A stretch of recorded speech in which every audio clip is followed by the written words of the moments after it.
vamos a abordar sobre la presunción de inocencia. La Convención Americana de Derechos Humanos pues prohíbe los tratos crueles, inhumanos y degradantes, por tal motivo que voy a tratar de no hablar más de 30 minutos, ya que sería un trato cruel, inhumano y degradante hasta hora de la noche. Ahora bien, bien, eh, estaba escuchando sumamente la ponencia, obviamente, que se ha dado por parte de la persona, en este caso la señora doctora Dominique Dávila. Hablaba obviamente de los principios rectores que obviamente eh, priman, sin lugar a duda, el Estado constitucional y es la intervención mínima del derecho penal. Sin dudar, sin lugar a duda, yo me adscribo obviamente a esos principios, obviamente, que tanto nuestra norma es fundamental como el Código Orgánico Integral Penal establecen. No obstante aquello, yo voy a traer acá unas reflexiones, unas dudas, que ustedes indudablemente ya lo saben, sería una insensatez metodológica de mi parte venir a tratar de enseñarles a ustedes, simplemente yo quiero traerles unas inquietudes y unos desafíos que he podido ver en la praxis judicial en estos 10 años que he ejercido prácticamente de fiscal de delincuencia organizada de mi provincia de Chimborazo. Ahora bien, partamos de una cosa. Eh, Traigo a colación antes de abordar lo que es la presunción juris tantum de inocencia, pero me acordaba, ahorita que escuchaba la intervención mínima penal en un Estado constitucional, ya el profesor Silva Sánchez hablaba sobre el derecho penal del enemigo o el derecho penal de tercera velocidad. Precisamente el derecho penal del enemigo nace de dos fuentes, ¿sí? De el punitivismo penal, que esto no es otra cosa que el incremento draconiano de penas, y del derecho penal simbólico, que obviamente es la tipificación penal expansiva por parte del legislador. De hecho, el profesor Jacobs ha dicho que el derecho penal del enemigo, donde obviamente el derecho penal es de prima ratio, no de última ratio, tiene tres características. Primero, el adelantamiento de la punibilidad, y para esto yo les recomiendo que revisen el artículo 179 del COIP sobre el delito del child grooming o del acoso cibernético. Esto tipifica nuestro Código Orgánico Integral Penal desde agosto del 2014. Se castiga el acto preparatorio, lo que comúnmente en un delito tiene que castigarse el principio de ejecución. Bueno, en tal sentido, el adelantamiento de la punibilidad es una característica del derecho penal del enemigo. Segundo, penas desproporcionadas, y hemos visto las reformas legislativas del 12 de julio del año 2024 con unas penas que sin lugar a duda violan la garantía de la proporcionalidad. Y tercero, las garantías procesales son relativizadas o suprimidas. ¿Sí? Adelantamiento de la punibilidad, penas desproporcionadas y segundo, garantías procesales que son minimizadas o relativizadas. Estas son las características del derecho penal del enemigo. Ahora yo esto les traigo eh, para una reflexión a ustedes. Vivimos en un Estado constitucional de derechos y de justicia donde el derecho penal es de mínima intervención o en su defecto vivimos en un Estado, un Staatspolizei, como dicen en Alemania, un Estado de policía donde el derecho penal es de prima ratio y obviamente tenemos penas draconianas y ciertas garantías procesales se han relativizado. De hecho, dicho sea de paso, y a la Corte Constitucional pues declaró la constitucionalidad condicionada, el artículo 698 del Código Orgánico Integral Penal, donde estableció que las personas sentenciadas por el delito de tráfico ilícito de sustancias sujetas a fiscalización en alta escala no pueden someterse, en este caso, a un beneficio penitenciario. Pues bien, eso les quería traer a colación. Esto obviamente para las noches de insomnio, para una reflexión. Bien, vamos a abordar ahora específicamente el principio de presunción de inocencia. ¿Cuál ha sido la práctica en los últimos 10 años? Bueno, partamos de una cosa. El principio, dice el profesor Robert Alexi, el principio no es otra cosa que un mandato de optimización. Es decir, el principio es una norma que no tiene un supuesto, de hecho, o en palabras de el profesor Ramiro Ávila, el principio es una norma tética, ¿sí? Que en la medida de lo posible establece ciertas obligaciones que deben ser cumplidas. La inocencia tiene que ser vista desde el bloque de constitucionalidad, de la Constitución y de la ley, como un principio, como un derecho, que el derecho no es otra cosa que una prerrogativa de un titular de un derecho, y como una garantía, que en palabras de Luigi Ferrajoli, pues las garantías son mecanismos de tutela de un derecho constitucional.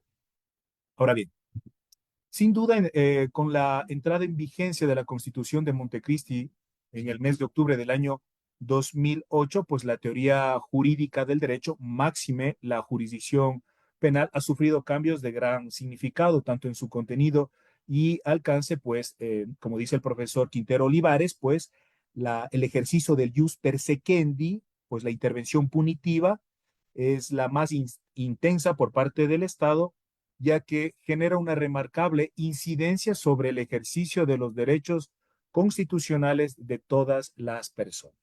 En ese orden de ideas, pues la capacidad punitiva, es decir, el derecho penal subjetivo, la obligación del Estado de castigar, tiene un fundamento precisamente y parte de la dignidad humana, que obviamente es un valor constitucional, y de la dignidad humana pues se derivan esos derechos constitucionales que sin lugar a duda pues son límites y vínculos al ejercicio del jus puniendi. De hecho, nuestra Corporación Constitucional en la sentencia 1679 raya 12 raya EP barra 20 manifestó que el Estado constitucional o la consecuencia principal del Estado constitucional se refiere a que el Estado encuentra su fundamento en el respeto y tutela de los derechos constitucionales que son considerados normas directamente aplicables por y ante cualquier servidor, servidor público, judicial o administrativo, lo que implica, sin lugar a duda, que todo acto administrativo, como los que realiza la Fiscalía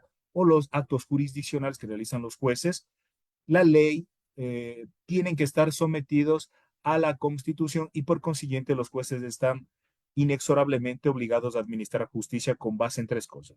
En el bloque de constitucionalidad, que es fuente objetiva o fuente, bueno, o fuente objetiva de derecho, la Constitución y la ley. Bien, ahora bien, debemos recordar que en los procesos, en los sistemas procesales democráticos actuales como el nuestro, o los sistemas acusatorios, eh, ya no solo el proceso penal está encaminado a la aplicación del jus puniendi, sino que el proceso penal cumple otras finalidades importantes. De hecho, una de esas finalidades es la protección del derecho a la libertad, el derecho a la tutela de la víctima y, por consiguiente, la rehabilitación de la persona investigada. De hecho, si nosotros analizamos el artículo 1 del Corpus Juris, que estamos hablando, pues del Código Orgánico Integral Penal, pues el legislador ha establecido 5 finalidades del Código Orgánico Integral Penal. Entre ellas es la de normar el poder punitivo. De hecho, es un mal necesario el poder punitivo, siempre y cuando puede ser aplicado a un caso concreto, siempre y cuando se respete de manera irrestricta los derechos y las garantías de las personas que son sometidas a un proceso penal o a cualquier proceso donde se determinen sus derechos y obligaciones. Otra finalidad importante es la de tipificar las infracciones penales, establecer los procedimientos para el juzgamiento de las personas con estricta observancia del proceso debido, promover la rehabilitación social de las personas sentenciadas y por consiguiente algo no menor, la reparación integral a las víctimas. De hecho, el profesor Agustín Jesús Pérez Cruz Martín, pues ha referido que la intromisión del Estado en todo proceso penal puede generar una colisión entre los derechos fundamentales, una colisión entre los derechos del sujeto pasivo del proceso, que obviamente es el procesado, obviamente, o el sospechoso o el sindicado, sobre quien recae pues el ejercicio del jus puniendi, y obviamente la colisión de los derechos que le asisten a la víctima. Pues obviamente hay que buscar un justo equilibrio para tutelar los derechos que le asisten a las personas que son sometidas a un proceso penal, pero a su vez también los derechos que le asisten a la víctima. De hecho, apreciados colegas, hay que recordar lo siguiente. En este caso, debemos partir de que los fiscales son titulares de una prerrogativa que se la conoce como, y que está reconocido en el artículo 411, que ya está vigente, obviamente es una facultad, desde el 10 de agosto del 2014. Los fiscales son titulares del jus puniendi, ¿sí? Son los únicos que pueden aplicar el derecho penal objetivo en un procedimiento penal. Los procesados son titulares del jus tascendi. Esto implica que los procesados tienen derecho a no autoincriminarse, tienen derecho a guardar silencio, tienen derecho a contar a que se les presuma inocente y tienen derecho incluso a mentir. En cambio, las víctimas son titulares del jus ut procedatur. Esto implica que son titulares de 4 derechos específicos que la Corte Constitucional ya nos ha dicho. Son titulares del derecho a la verdad, a la justicia, a la reparación integral y a las garantías de no repetición. Por consiguiente, las víctimas no son titulares del jus puniendi, por tanto, no tienen derecho a la pena del reo. Partiendo de esto, el Código Orgánico Integral Penal, como es de vuestro conocimiento, sufrió una vacatio legis y por consiguiente entró en vigencia con todos sus efectos jurídicos el 10 de agosto del año 2014. Obviamente en un corpus juris se incorporó la parte sustantiva, la parte procesal y la parte de ejecución de penas. Y específicamente lo que a mí me llamó mucho la atención es que ab initio, en la exposición de motivos del Código Orgánico Integral Penal, el legislador estableció que el derecho penal tiene una doble función contradictoria frente a los derechos. Por un lado, protege derechos, estos a las víctimas, y por otro lado, restringe y o limita ciertos derechos a las personas que han cometido ciertas conductas penalmente relevantes. Lo más importante es que si ustedes la analizan el artículo 195 de la Constitución en relación con el artículo 3 del Código Orgánico Integral Penal, el derecho penal que rige, y esto por respeto al principio de seguridad jurídica y derecho a la seguridad jurídica, en la certeza, confianza y no arbitrariedad, el derecho penal que rige aquí en el Ecuador, pues es el derecho penal mínimo y no es otra cosa que el proyecto, es un proyecto del profesor Luigi Ferrajoli, que nació de su libro muy importante, Derecho y Razón. Y esto implica que este proyecto de derecho penal mínimo vincula al poder punitivo a ciertos límites y vínculos que no son otras cosas que los derechos y las garantías, y uno de esos límites y vínculos al ejercicio del jus puniendi, pues no es otra cosa que la presunción de inocencia. Bien, por otro lado, debemos recordar algo muy importante. La intervención mínima penal no solo se irradia sobre el ámbito de acción de la aplicación del derecho penal, sino también sobre las medidas punitivas y o medidas cautelares. No solo sobre la aplicación del derecho penal sustantivo, sino también al momento de adoptarse una medida cautelar privativa de libertad, no privativa de la libertad, restrictiva del ejercicio del derecho a la propiedad, tiene que aplicarse la intervención mínima penal. Ahora bien, como toda obra humana es manifiestamente perfectible y manifiestamente mejorable, más aún si viene del legislativo. Es por tal motivo que el 12 de julio del año 2024, mediante la Ley Orgánica para la aplicación de la consulta popular y el referéndum del 21 de abril del 2024, si la memoria no me es ingrata, fue la 85ª reforma que sufrió el Código Orgánico Integral Penal desde el 10 de agosto del año 2014. Es por tal motivo que nosotros podemos observar ya desde un punto de vista criminológico que el legislador está apostando a la política pública parche y no a la política pública criminal ni a la política pública de Estado a mediana y largo plazo, sino que es más fácil el aumento draconiano de penas, como ya hemos visto, la supresión de ciertas garantías y obviamente el encarcelamiento de los menos favorecidos, que indudablemente son las penas, perdón, son las personas a quienes siempre el Estado les negó toda clase de servicio público. Bien, ahora bien, hay que recordar una cosa.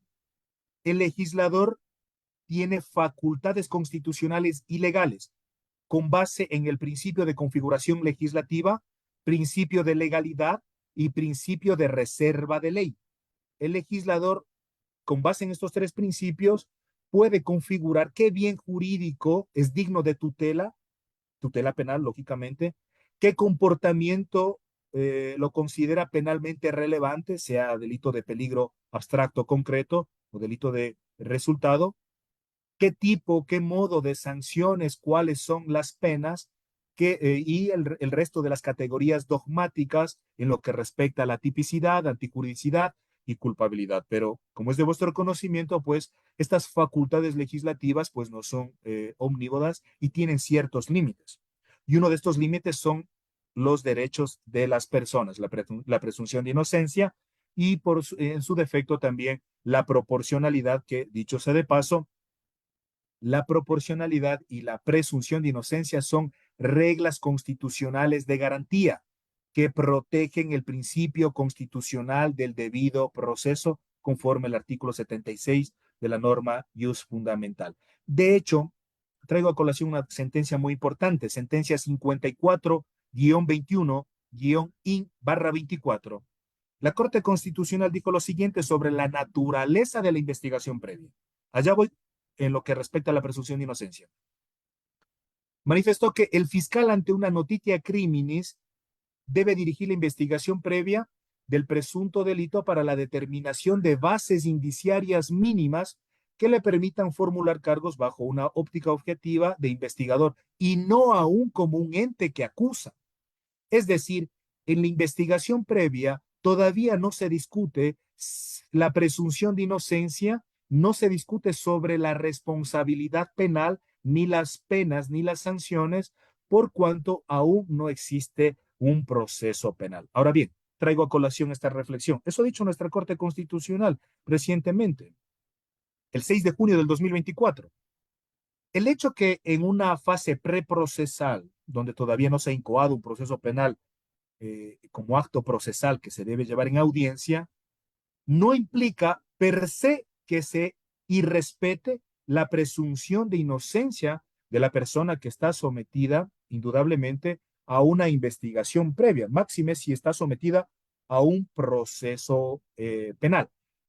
Bien, la presunción de inocencia es una presunción juris tantum, ¿sí? No es una presunción jure et de jure, habida cuenta que la presunción juris tantum es una verdad interina que admite prueba en contrario, a diferencia de la presunción jure et de jure, que obviamente son presunciones absolutas y no admiten prueba en contrario. De hecho, este principio, esta garantía y este derecho de inocencia está reconocido en la Constitución de la República del Ecuador, en el artículo 76, numeral 2, en el Pacto Internacional, obviamente, de Derechos Civiles y Políticos, en su artículo 14, en la Convención Americana de Derechos Humanos, en el artículo 8, numeral 2, y finalmente en el Código Orgánico Integral Penal, en el artículo 5, numeral 4, ejusdem. Es decir, en el COIP se le reconoce como un principio procesal. Bien, aquí traigo a colación esta sentencia muy importante. Si pueden, con sumo agrado, yo luego les puedo pasar estos números, pero en la medida de lo posible pueden anotar. La presunción de inocencia fue desarrollada de una manera muy interesante por parte de la Corte Constitucional en la sentencia 363-15 raya EP/21. Manifestó lo siguiente, y ojo con esto porque esto me parece muy importante que deben conocer, apreciados colegas. La Corte Constitucional en esta sentencia manifestó que de la presunción de inocencia, independientemente cómo ustedes lo analicen como principio, como derecho, como garantía, se derivan algunos efectos jurídicos, específicamente cuatro. Primero, se debe recordar que la presunción de inocencia es una regla de trato, pero también es una regla de juicio. Ahora bien, como regla de trato, voy a matizar dos efectos jurídicos. Primero, la presunción de inocencia es un derecho que limita el poder punitivo tanto en lo legislativo como en lo procesal. Y esto implica que el artículo 84 de la Constitución de la República, el legislador, con base obviamente en esa potestad normativa, está obligado de manera irrestricta a observar el contenido y el alcance de los preceptos constitucionales cuando ha creado la ley, ¿sí? Y indudablemente tiene que observar la presunción de inocencia al momento de la creación de las leyes orgánicas. La presunción de inocencia limita el poder punitivo en lo legislativo y en lo procesal a través de la suspensión condicional de la pena y de ciertos beneficios procesales. Dos, se debe presumir la inocencia de cualquier persona y en consecuencia se la debe tratar como inocente antes, durante y durante el proceso sancionatorio. ¿Sí? Estas dos consecuencias jurídicas, la limitación del poder punitivo en lo legislativo y en lo procesal, y el tratamiento de una persona sometida a un proceso penal como inocente antes y durante, estriba específicamente sobre la presunción de inocencia como regla de trato. Ahora bien, yo traigo a colación lo que alguna vez el profesor Francesco Carneluti en Las miserias del proceso penal refería que los medios de comunicación son imprudentes e impudientes respecto de que de los procesos penales hacen un drama humano, ¿sí? Y hemos visto cómo los medios de comunicación pues han publicado el rostro de las personas como autoras de ciertos delitos de ejercicio público de la acción sin que sobre estas pese una sentencia pasada por autoridad de cosa juzgada, sentencia condenatoria indudablemente. Es por tal motivo que la presunción de inocencia como regla de trato se ve mermada en el caso concreto. Y finalmente, dos efectos jurídicos que tienen que ver con la presunción de inocencia como regla de juicio. Es decir, la presunción de inocencia, en primer lugar, debe vencerse mediante pruebas de cargo lícitas, evacuadas a través de medios de prueba en audiencia oral pública y contradictoria o audiencia reservada y contradictoria, y se las debe declarar en sentencia. Y segundo, estoy hablando sobre la presunción de inocencia como regla de juicio. La carga de la prueba la tiene quien ejerce las funciones de fiscal o de la persona que acuse. Ya conocen ustedes el brocardo, el brocardo obviamente jurídico, pues la presunción, perdón, el afirmante incumbit probatio. Si afirmas algo, debes probar. Y en materia penal, quien tiene que probar los elementos constitutivos del tipo penal objetivo de un delito de ejercicio público de la acción, pues son los fiscales. Aquí están los efectos jurídicos de la presunción de inocencia, dos como regla de trato y dos como regla de juicio. Pero esto no es todo. Debemos recordar, a más de lo que ya les he manifestado, que la presunción de inocencia también juega un papel muy importante en el plano probatorio, porque del plano probatorio se engendran otras tres consecuencias. Primero, de la presunción de inocencia se determina un umbral de suficiencia probatoria que debe ser vencido. ¿Esto qué significa, colegas? Que la hipótesis acusatoria de los fiscales se prueba, como dice el Tribunal Supremo Español, se prueba con prueba, pero no cualquier prueba, sino con prueba de cargo suficiente y de signo incriminatorio que pruebe los elementos constitutivos del tipo penal incoado, más allá de toda duda que pueda ser calificada de razonable. Es decir, no se puede condenar a una persona si no ha existido una mínima actividad probatoria o no se puede condenar con pruebas insuficientes. ¿Qué más en el plano probatorio contribuye a la presunción de inocencia? Pues instituye una forma de distribución de errores que parten del principio de indubio pro reo. Esto implica que en caso o en ausencia de una prueba de cargo lícita, puede surgir una duda que pueda ser calificada de razonable. Es por tal motivo que en ese caso concreto, cuando existan dudas razonables, es mejor absolver, ya que el error judicial de condenar a un inocente es más grave que la absolución de una persona culpable. Y finalmente, la consecuencia tercera implica que se añade un elemento para calificar la suficiencia de la motivación en una decisión penal. Bien, ¿cómo es de vuestro conocimiento? Pues la motivación obviamente de las decisiones y o resoluciones de las sentencias o actos administrativos es una obligación del operador judicial y es un deber del justiciable.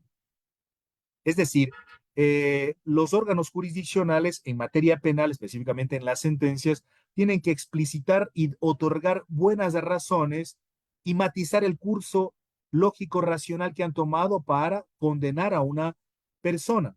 Esto para efecto de no menoscabar la presunción de inocencia como regla de juicio. Recomiendo, obviamente, que analicen dos sentencias sumamente importantes que coadyuvarían para que no se menoscabe la presunción de inocencia como regla de juicio al momento de motivar las sentencias penales. Primero, la sentencia 1158 raya 17 raya EP barra 21, que es jurisprudencia vinculante y tienen que saber sí o sí, independientemente son o no penalistas, debido a que a raíz de esta sentencia, el 20 de octubre del año 2021, la Corte Constitucional estableció un nuevo criterio rector respecto de la suficiencia de la motivación. Es decir, eh, un argumento, en este caso, eh, un argumento jurídico o una decisión judicial o un acto administrativo de los fiscales debe contener con una motivación suficiente en materia de hechos y una motivación suficiente en materia de derecho, a efectos de que no se genere una deficiencia motivacional o, en su defecto, un vicio motivacional. Entonces, esta sentencia C58 raya 17 raya PE barra 21 tiene que estar necesariamente conectada con la segunda sentencia, la número 2706 raya 16 raya EP barra 21. Es decir, los señores jueces, cuando vayan a condenar, y específicamente van a motivar suficientemente su sentencia condenatoria ejecutoriada, pues tienen que analizar el criterio rector de la motivación y en su defecto la sentencia 2706 raya 16 respecto de qué. Si la motivación suficiente en materia de derecho implica la enunciación suficiente de norma y principio y la justificación suficiente de esas normas o principios aplicados a los antecedentes de hecho y la prueba, es ahí donde el juez, para no menoscabar la presunción de inocencia como regla de juicio, debe explicarles a ustedes en sentencia por qué de la prueba aportada por parte de la fiscalía a través de los medios de prueba se ha llegado a la convicción de que la conducta del procesado se ajusta a todos los elementos configurativos del tipo penal, específicamente por qué se ha configurado el tipo objetivo y cómo se ha aprobado el tipo subjetivo.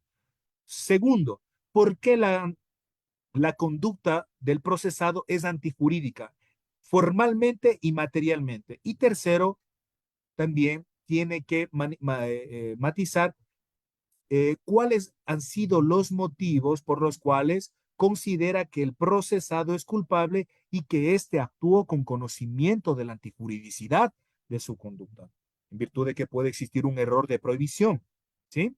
Entonces, estas dos sentencias son sumamente importantes respecto de la motivación en las sentencias penales a efectos de garantizar una motivación suficiente y no menoscabar la presunción de inocencia como regla de juicio.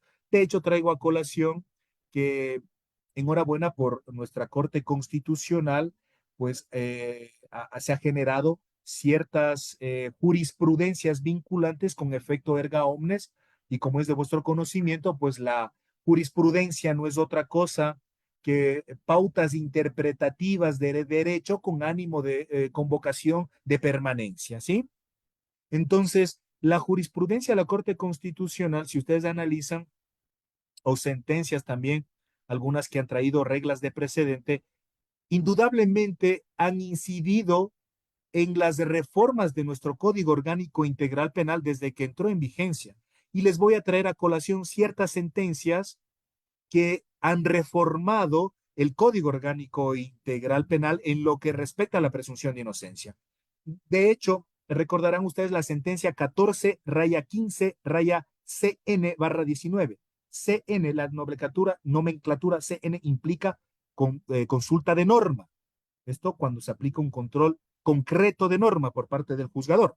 Bueno, recordarán, esta sentencia abordó el delito de receptación y es aquí donde la Corte Constitucional manifestó que el sistema penal, policía, fiscales, jueces y el sistema de castigos, el sistema penal discrimina.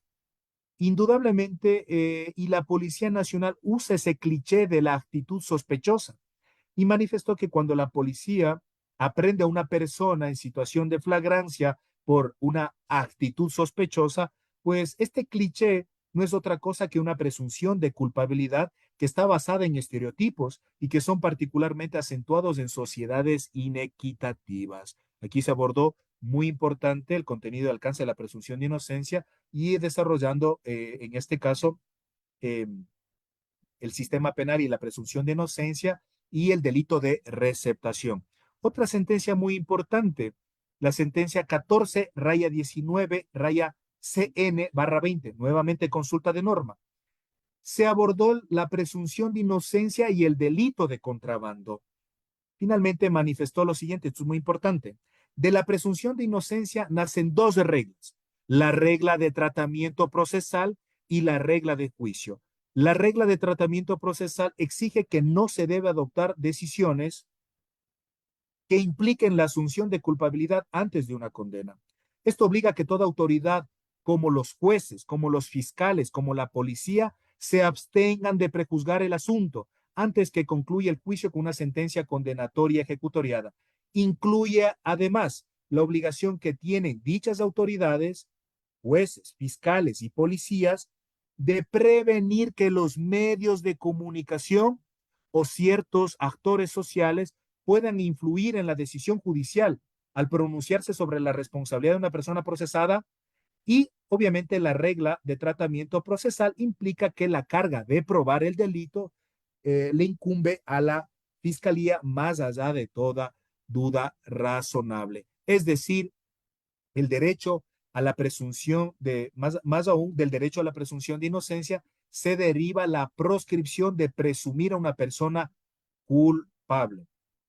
Tercera sentencia, que la Corte Constitucional analizó el Código Orgánico Integral Penal y reformó la ley por cuanto el legislador no cumplió con sus deberes de adecuar en forma y materialmente la ley, conforme manda el artículo 84 de la Constitución.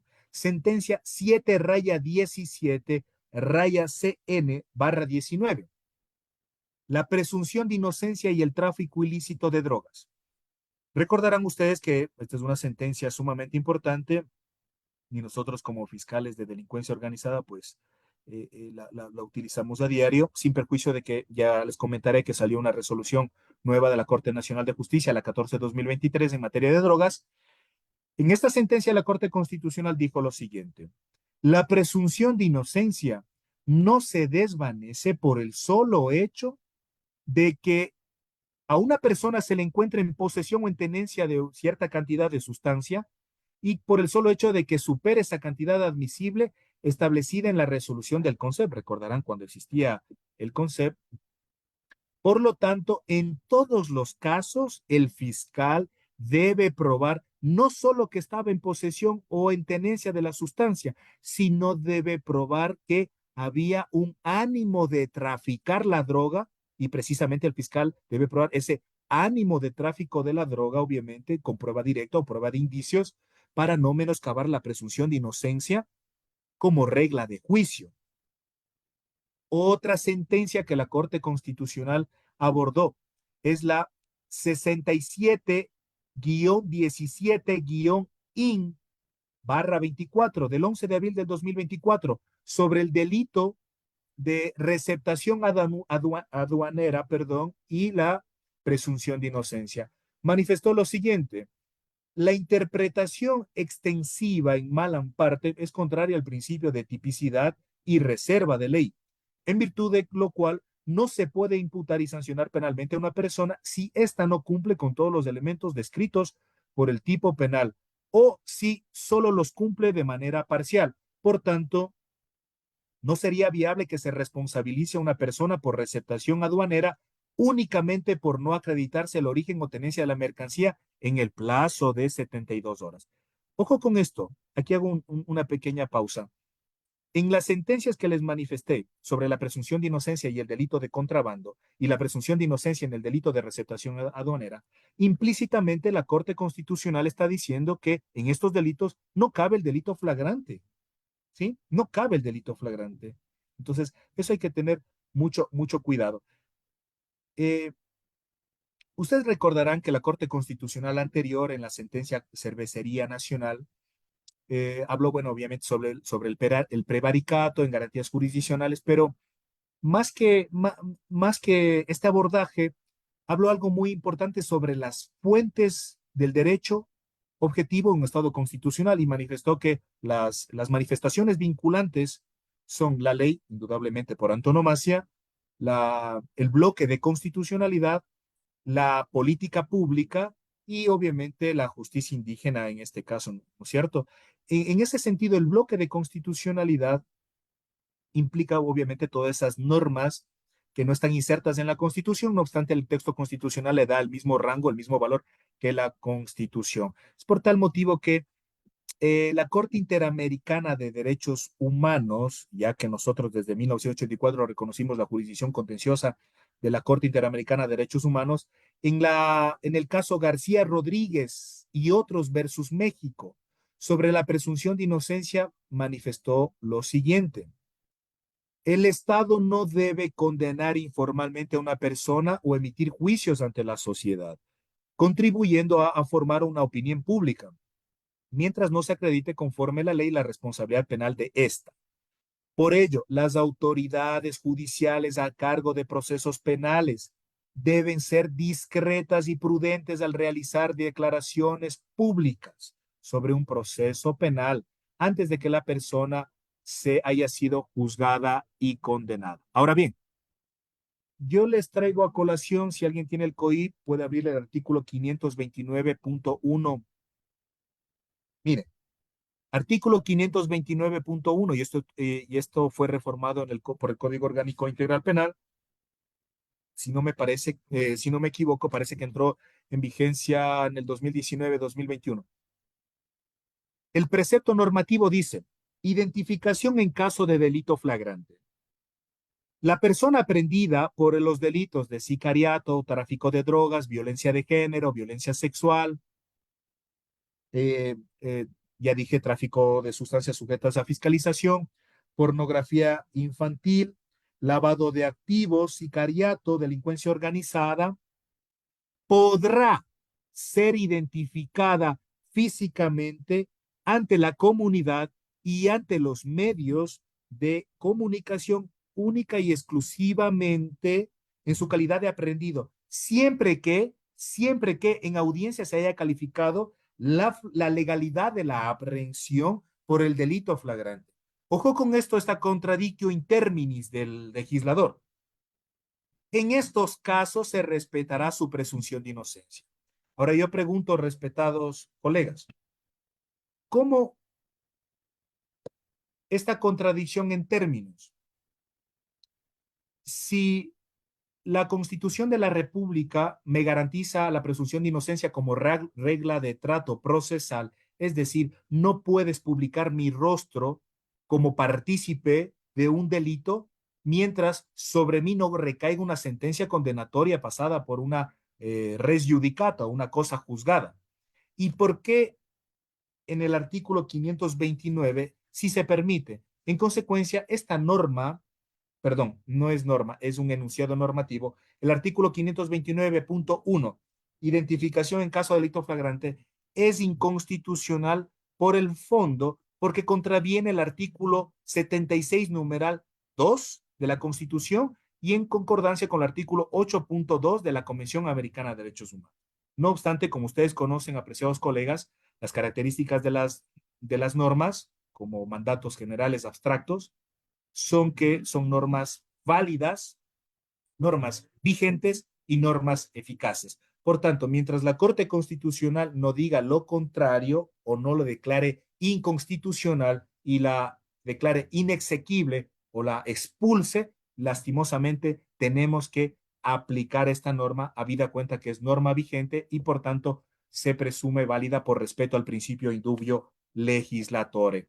Bien, puntualmente, Ya para ir concluyendo, hay ciertos delitos que se perpetran en la clandestinidad, como el delito de delincuencia organizada, el delito de lavado de activos, el delito de violencia de género, violencia doméstica, violencia sexual, y es por tal motivo que hay ausencia de prueba directa. Pero el hecho de que no exista una prueba directa no implica sin más trámite que el fiscal debe quedarse cruzado de brazos. Ya obviamente con base en el principio de libertad probatoria, el fiscal puede probar con ciertos medios de prueba a través de la prueba de indicios o la prueba de presunción. Es por tal motivo que a través de la prueba de indicios sí se puede enervar la presunción de inocencia como regla de juicio siempre y cuando se cumplan los siguientes requisitos. Primero, que los hechos bases, es decir, los indicios, estén probados. Segundo, que los hechos constitutivos del delito deben deducirse de los hechos bases probados. Tercero, debe haber una conexión lógica razonable entre los hechos base y los hechos consecuencia. Y cuarto, debe haber un razonamiento con las reglas del criterio humano y la experiencia común, es decir, el juez tiene que explicar cuál ha sido el curso causal o la relación de causalidad que existe entre el hecho base probado y el hecho consecuencia que se permite inferir o presumir. Sí se puede enervar la presunción de inocencia sin menoscabarla como regla de juicio a través de la prueba de indicios. Y finalmente, algo muy importante. El juicio penal se sustenta sobre dos hipótesis. La hipótesis acusatoria y la hipótesis defensiva o la hipótesis extintiva. Pero estas dos hipótesis no parten del mismo grado de acreditación. Los fiscales que tienen la hipótesis acusatoria deben probar estas hipótesis más allá de toda duda razonable. En cambio, la hipótesis defensiva o extintiva no. La única manera para beneficiarse del indubio pro reo, que ya voy a explicar, es que la hipótesis defensiva o extintiva se pruebe única y exclusivamente con un medio de prueba que torne a la hipótesis acusatoria en verosímil o en su defecto la hipótesis defensiva también se torne plausible, es decir, sobre un hecho hay dos hipótesis, la acusatoria y la defensiva, pero las dos son plausibles o son verosímiles explicando el hecho. Es ahí donde surge el principio indubio pro reo. Hay que tener mucho en consideración esto, ¿sí? El indubio pro reo opera sí y solo si ya ha existido una mínima actividad probatoria y ha existido una valoración de los medios de prueba. Y cuando sobre el hecho existe dos hipótesis, la acusatoria y la defensiva, pero las dos son verosímiles y plausibles que explican el hecho, es ahí donde el juez, aplicando el indubio pro reo, debe tomar la alternativa más favorable para el acusado y es ahí que el juez, al ver que no ha alcanzado esa convicción más allá de toda duda que pueda ser calificada de razonable, tiene que absolver, por lo que yo les decía que la presunción de inocencia también es una herramienta de distribución de errores, ¿sí? Es mejor absolver al culpable que condenar al inocente. Pero ojo con esto, el indubio pro reo, el principio indubio pro reo, no obliga al juez a dudar, sino obliga a absolver en caso de duda, cuando valorada la prueba persistan dudas respecto de la culpabilidad del reo. Bien, apreciados colegas, he traído a colación estas jurisprudencias de la Corte Constitucional que sin lugar a duda han tenido incidencia en el Código Orgánico Integral Penal. Ya hemos visto que nuestro legislador, con base en el principio de configuración legislativa, lo único que pretende es atacar ciertos fenómenos sociales como el crimen organizado, la violencia de género, aumentando tipos penales, llegando al populismo legislativo. Y eso obviamente de manera indirecta nos conduce a un populismo judicial por parte de nosotros, los jueces y los fiscales. Espero que estas reflexiones les hayan servido, estas sentencias, y me vuelvo a preguntar lo que les decía. Estamos en un estado constitucional donde debe perdón, donde ha primado el derecho penal de mínima intervención o de prima ratio. Esa es la pregunta que les traigo a colación para unas reflexiones, teniendo como base lo que la Constitución dice, que debe aplicarse el derecho de mínima intervención, pero estamos viendo por otro lado que los legisladores están aumentando las penas muy desproporcionadas, obviamente que menoscaban la garantía de proporcionalidad, que es parte del principio de, en este caso, del proceso debido. Bien, yo les quedo muy agradecidos por haberme escuchado y con sumo agrado. Yo estoy dispuesto a responder cualquier inquietud o cualquier pregunta. Muchas gracias, apreciado doctor Dame. Yo devuelvo la palabra.